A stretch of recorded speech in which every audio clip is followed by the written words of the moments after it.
Imagine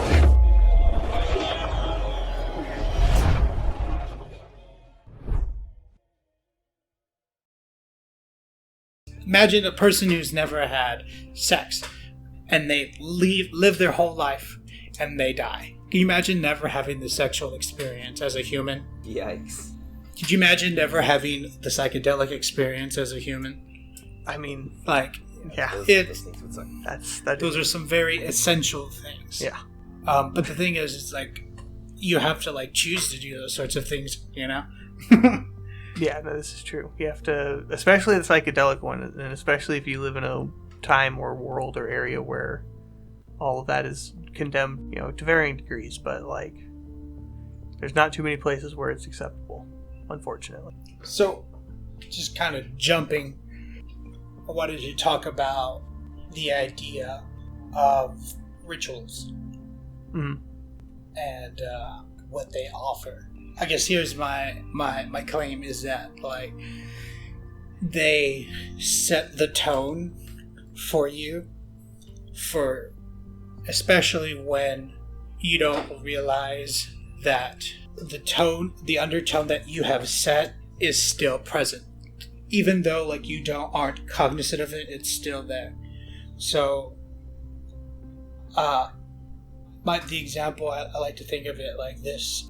People are always acting out things that they don't understand. I think if people understood exactly what it is they did and why it is they did, then we wouldn't struggle, like, with doing the things that we say we want to do and not doing the things that we say we don't want to do.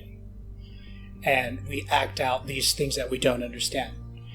And because we don't understand them, that's why self-reflection can be enlightening. So the example I like to think of is that there's two examples. There's a point when you, like, come into like consciousness. When you're, like, a very small child. Mm-hmm. You have, like, what would you say is the average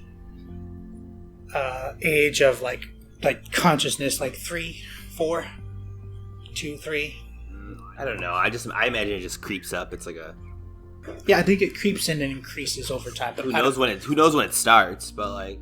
But my point is that there's a point in time where you're not conscious and then you become conscious. But when you're during that unconscious portion of your existence, there are many developmental things that are going on, and many pressures and many stimuli that you've been, like, subjected to, and you're, as a person, you have all that, like, internalized, and you're processing it, and it's in you now, and then all of a sudden you're conscious and you have all this wealth of information that you've just, like, all of a sudden have now, and then you continue from there. So, like, you start from a point of acting out things that you don't really understand. Does that make sense? Yeah, like when you have children just imitating, like, what their parents do or say with, like, not understanding or no context of what they're saying. You have a child say "fuck" and parents are like, "Oh my goodness, where'd you learn that?" It's like, well, I heard it from you guys. I mean, I don't know if I agree with, or I guess I just might think about it different, about, like, how the consciousness, like, arises. I don't necessarily, I mean, I have no idea, but I don't see it as, like, a dump of, like, it just comes out of nowhere. I think it's more of, like, there is some sort of consciousness interacting with the environment, like, even, like, in the womb. And then, like, it's kind of just like it's like a building of, like, I would just assume that DNA is playing some sort of role in having the organism respond in certain ways, and that, like, once its environment, like, becomes grander and, like, as eyes develop, and it's more of like a small garden hose spigot that just, like, starts really small and, like, eventually just like very slowly over years, like, widens. So that was my second example, was the developmental stage of during the womb. You are this organism that has an increasing amount of sensory organs developing, and you're over time you have an increased accessibility to more sensory data. Does that make sense? But this whole time, it's in development. It's not at the point of conscious of thinking. Would you agree? I think that's a label that we set. I think you're setting a correct. A label on something that doesn't really actually exist. Well, I think it's a point in this spectrum. I mean, I think we can totally agree that like subconsciousness and consciousness exist. Like those are two very distinguishable things that we can say exist, right? Yeah. So like that's just what I'm attempting to kind of do further. Like there is during the womb, there is a type of consciousness that is continuously intaking information and stimuli. At the same time, I mean, I'm not a neurosurgeon, so I don't know how much storage in the brain goes, but I do know that it is interacting with, I don't know how much epidemiology like goes, or epigenetics, excuse me, goes on in the womb, and how many stressors actually trigger genes in the womb. I don't know how much of that actually goes on.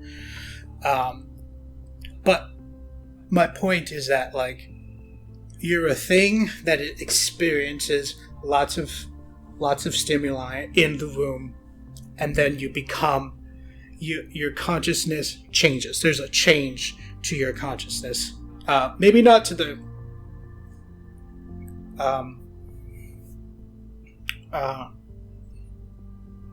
I don't know. I don't know if there's a significant. You're saying it's starting with subconscious only, and at some point there is a actual. I'm saying that like when you get to the point of consciousness, there has been some deeper gurgling and burbling of interpretation of the world around you and what that means to you as an organism. Like that's been going on and churning from when you're in the womb and from when you're born until you are conscious. Like there's a lot of processed information already then. You know what I'm saying? Okay. Does that make sense? Yeah, I think so. You should tie us back into rituals. Yeah. Okay. So,